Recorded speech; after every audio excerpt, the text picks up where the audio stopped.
น้อ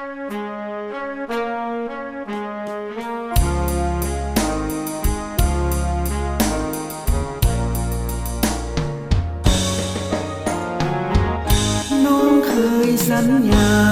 เงินหรือไทยไว้ก่อน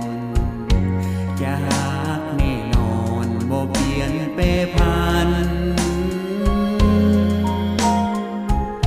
หลงผิดคิดฝันว่าเป็นจริงที่แท้ก็ยิ่งหวังเพียงมันหลอกให้เฮาฝันตายใจแท้จริงน้องมีฮักที่หมายปองไว้ก่อนมาหูก็ตอนที่มันแสนสวยน้องหยิบเงินหาใครจอมปลอมหากแท้เจ้าทอมให้คนใหม่บ่นความเจ็บไว้เศร้าใจสุขสันต์เมื่อมาพ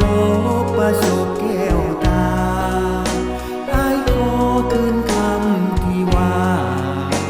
หักสุดสัวฟ้านิรันดร์มอบคำไม่ไหว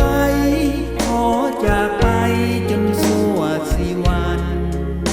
แม้นเกิดศาสตร์ใดอย่าผ่านพบน้องคานผู้มีสองใจ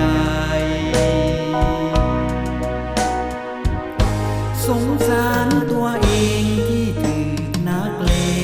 งหักหลอกอกซ้ำปิดซอกเกือบชีพสลาย